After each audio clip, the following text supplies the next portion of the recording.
Alrighty guys, so I am doing question 2.26. And this is asking, it's labeled prevention of hip failures. Falls resulting in hip failures are a major cause of injury and even death to the elderly.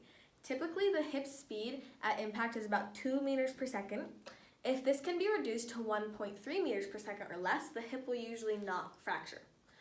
One way to do this is by wearing elastic hip pads.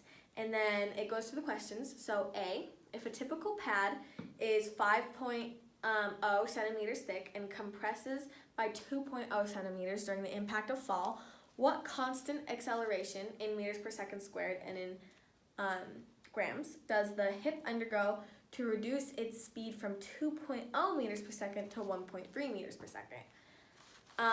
Okay, that was a lot. So I have a lot of notes on this one. And it looks like I wrote down first some stuff just to help me get started. So I have that the velocity before impact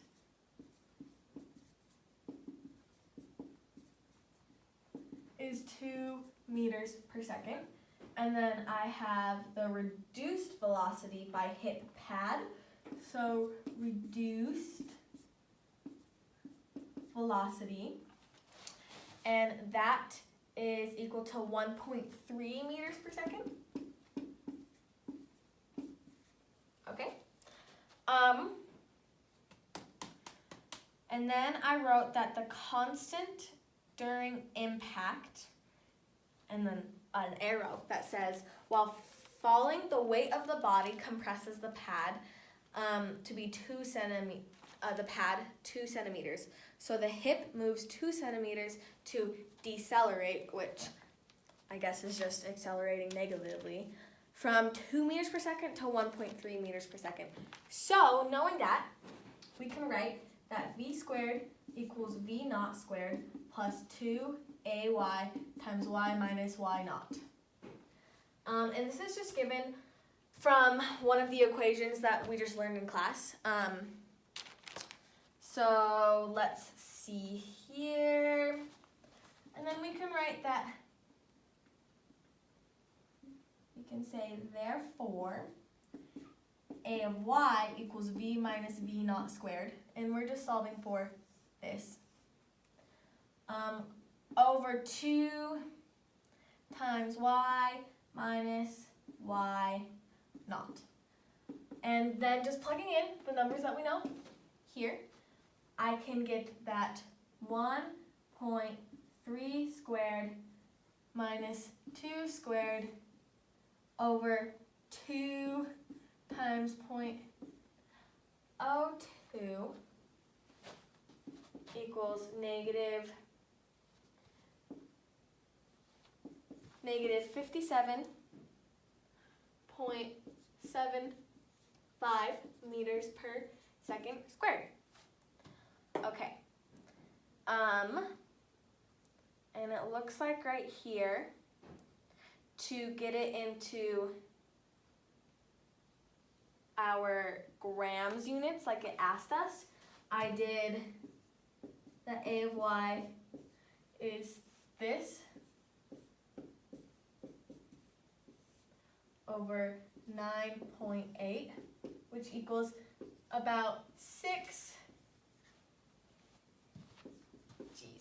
So it makes sense that we got a negative number here because, like I said, we're decelerating. All right, and then for part B, let's see what it's asking us. It is asking us, the acceleration you found in part A may seem rather large. But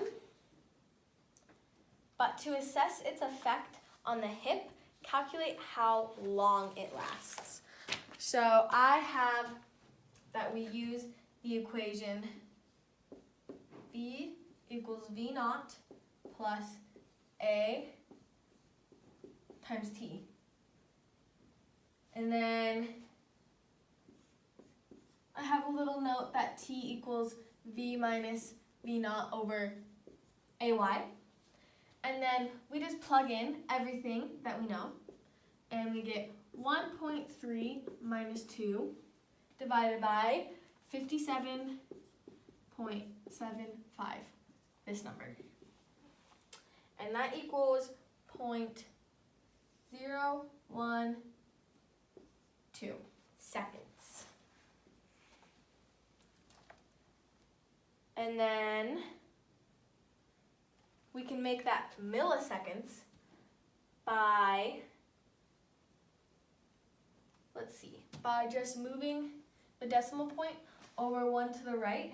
So it's 12 milliseconds, which is a pretty small number if you think about it. Okay, that's it.